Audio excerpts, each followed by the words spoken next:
Hello and welcome to the 1-bar Bowsorc Gank build.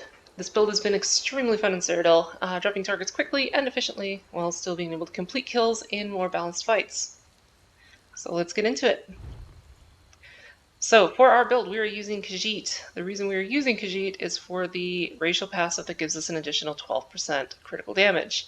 Khajiit also has passives that are useful for stealth gameplay, which you'll be doing with a gank, as well as some tri-stat and tri-recovery passives.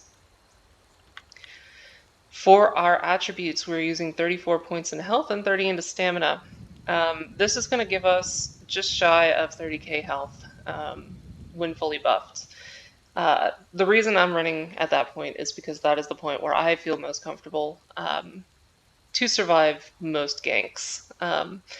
You can just as easily move those points into stamina and go full stamina on this. It will be more damage, but you will be squishier and more likely to fall over if somebody does get the jump on you.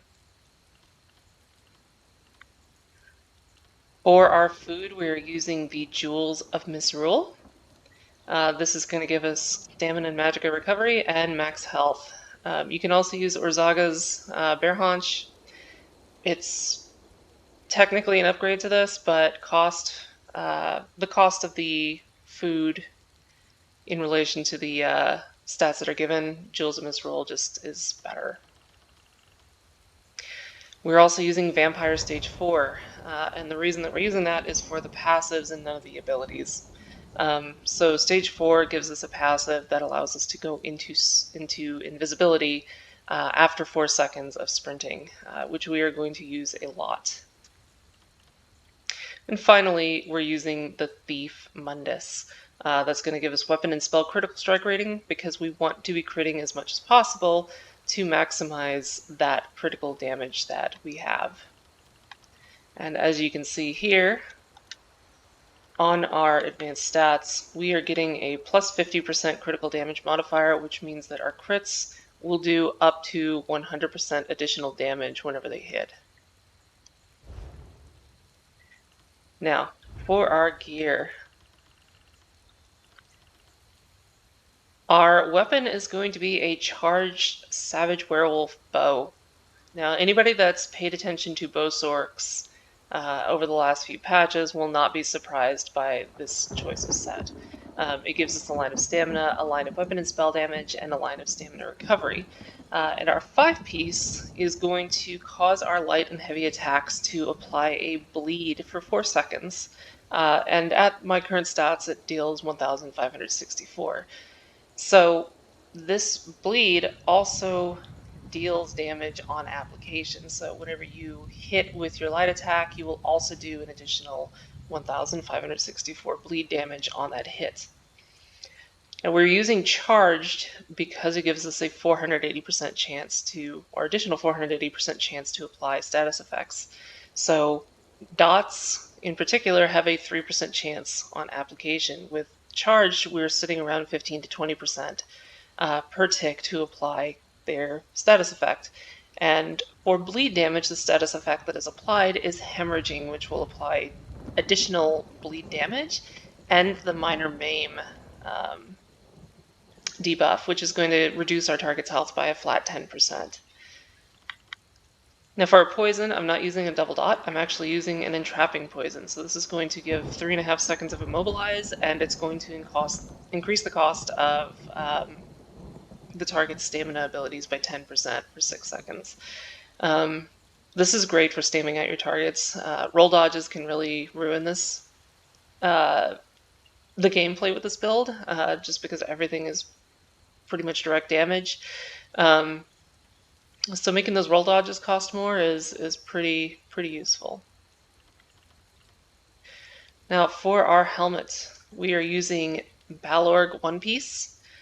This is going to have a tri-stat enchant, and it's going to be Divines.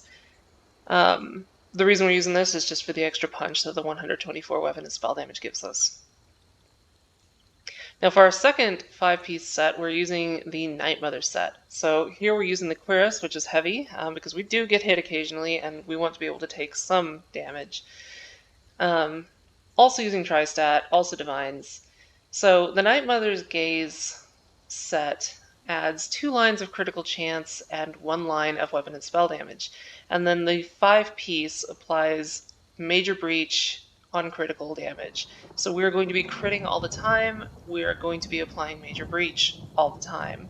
This helps to make up for the loss of penetration that we have for not running Sharpened. It's going to apply almost immediately to any of your targets, and you're just going to hit harder as a result. For our waist, we're using a light Night Mother's Gaze. This is to maximize our Undaunted, also Tri-Stat Enchant, also Divines. Shoulders, hands, and feet will all be Night Mother as well, also Tri-Stat, also all Divines.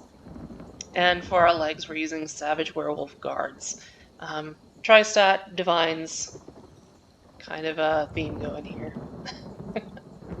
So for the neck piece, we're using a Savage Werewolf's Necklace.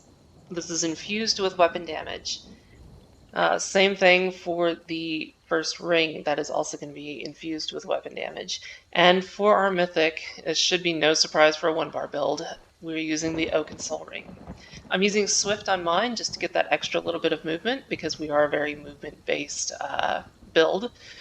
Also with a weapon damage enchant. So the Oak and Soul ring gives us a lot of major and minor buffs in exchange for not being able to swap between primary and backup weapon sets. This has been a boon to gankers and just anybody else that can really make use of these major buffs. So this is going to give us Major Berserk, which is an additional 10% damage, Major Courage, which is an additional 300-something weapon damage, Major Brutality, and Major Sorcery, which is an additional 20%,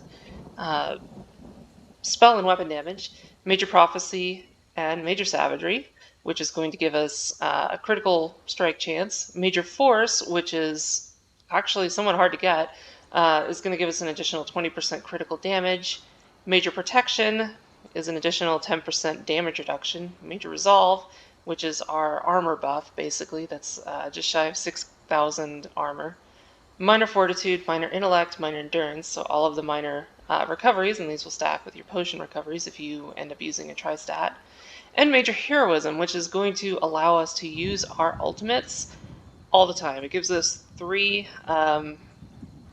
ultimate every 2 seconds, I believe.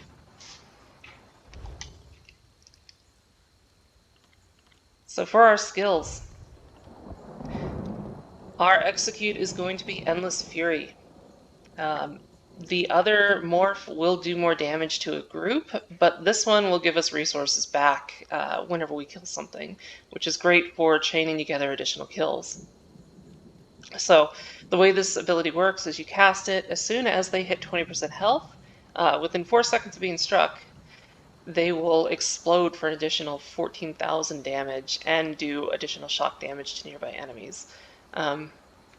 This is great for ending a fight. It's an Execute that you don't have to hit in Execute range. As long as you have it on your enemy and you get them to touch that 20% health mark, this will go off, and with most targets, we'll finish them off. We're also using Streak. This is the morph that applies a stun to everything in your path. The reason that we're using this is because we don't have a stun otherwise. And this is an unblockable stun. So you can dodge, you can block, the stun is still going to hit you. Still going to force you to break free or eat whatever other damage we have. Now, casting this again within 4 seconds will cost more magicka, so you don't want to spam this too much. But this is great for stunning, and it's great for escape. Our main damage ability is actually going to be Crystal Weapons. So if we are attacking from stealth, we can precast this. It will apply to our heavy attack, and as we're charging up that heavy attack, we can hit an Endless Fury. Everything will hit all at once. And most of your targets, 25,000 hit points or less, will just immediately die. There's really not much they can do. So the way that this ability functions now, and this has actually been improved with the most recent patch, it will apply an additional 10,000 physical damage to your next 2 light attacks or heavy attacks. This will last for 6 seconds, so as long as you light attack or heavy attack twice within that time frame, you'll get both of those. It will also reduce your target's armor by 1,000 for 5 seconds. In addition to that, it makes your next non-ultimate ability used cost 10% less, so that Endless Fury that we use is going to cost around 2,000 magicka instead of 2,268. This ability honestly is busted. It's so much damage. It's so easy to keep up as long as you're alternating every other light attack. Every other ability you're hitting this, every light attack is going to be hitting for the light attack damage plus an additional 10,000. We're using Resolving Vigor as our main burst heal. This is actually a flex spot. You can use an additional damage ability, like you could use Haunting Curse, you could use Venomous Arrow. It's really up to you. I prefer the survivability that this gives me because, you know, not all ganks will be successful, and sometimes you need to just get out of there, and the best way to get out of there is to stay alive. So this, you can streak, you can roll dodge, you can hit Vigor, and disappear. Finally, we're using Dark Deal. This is going to give us a heal, and it's going to return stamina immediately and over 20 seconds. This ability can be interrupted, so I would not use this when you're close to somebody. But this is honestly the best sustain ability in the game. It's absolutely fantastic. You can use this while stealthed, you can use this while invisible. It won't break either of those. Finally, for our ultimate, we're using Power Overload. Although Overlord does seem like a good description of this ability. So this is going to change our light attacks to lightning bolts. Each time that we use it, it will use up an additional 12 ultimate.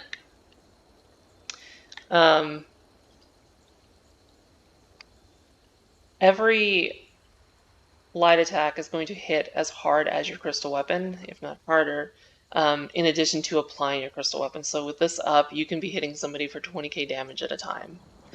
It's a ridiculous amount of damage. You can also swap this out for the Ballista, which is the bow ultimate. This is the morph of rapid fire. A lot of people will go to the poison ult instead of this.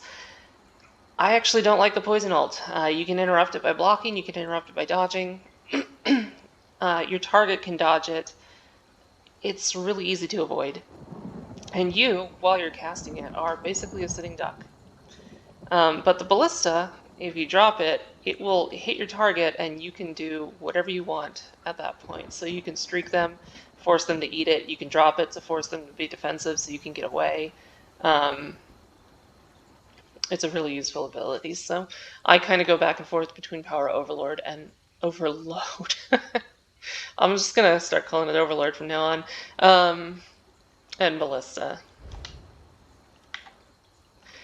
So we are going to be taking all of the Sorcerer passives. They're all useful, and all of the bow passives, particularly for the Hasty Retreat. The rest are useful if we're using the Ballista ultimate. Obviously, all of the light armor and medium armor passives as well, and Vampire at rank 10 to take all of the buffs here. So that's the buffs to your weapon damage whenever you come out of stealth. It's going to give you Undeath, which is going to help your survivability tremendously, and it's going to give you Unnatural Movement, which is the sprint invisibility after 4 seconds. Now, for our champion points. In the blue tree, we are going to be using Wrathful Strikes.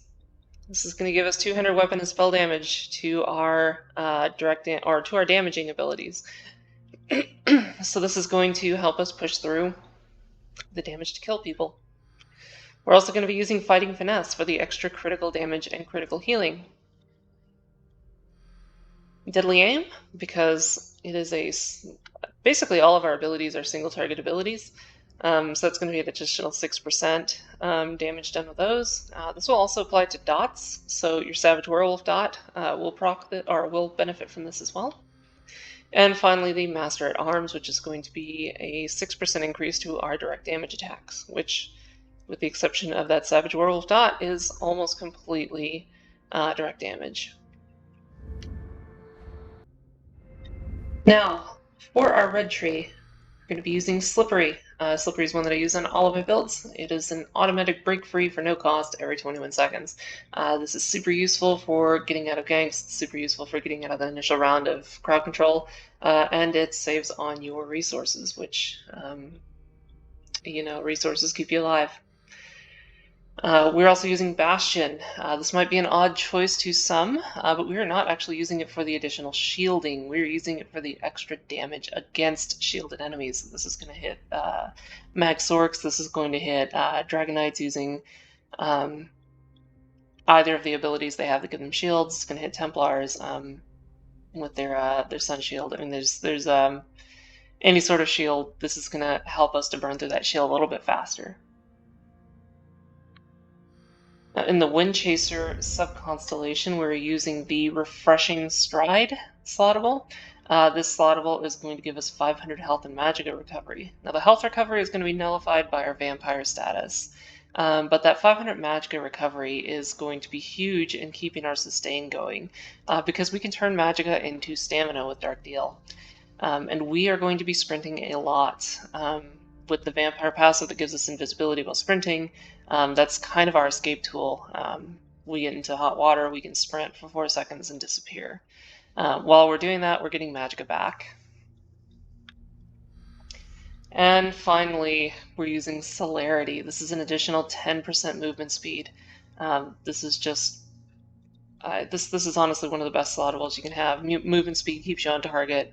Movement speed gets you around the battlefield. Movement speed gets you out of trouble. I'm a huge fan of movement speed in this game. For a green tree, as usual, there's not much that benefits us here. Rationer will give us an additional 30 minutes to our food buff. I also use Steed's Blessing, which is an additional 20% movement speed outside of combat, just to get between places faster or to catch up to quicker targets.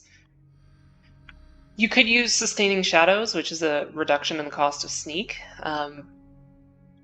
As a Sorc, though, with Dark Deal, it's super easy to keep your stamina up while sneaking. I also use Gifted Rider and Warmount.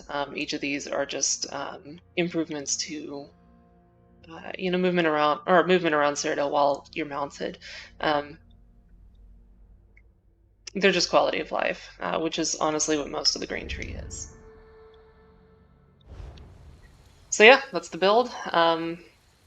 I hope you enjoy it. This is absolutely slapped for me. I've been having a great time with it. If you enjoy it, be sure to give me a like and give me a subscribe.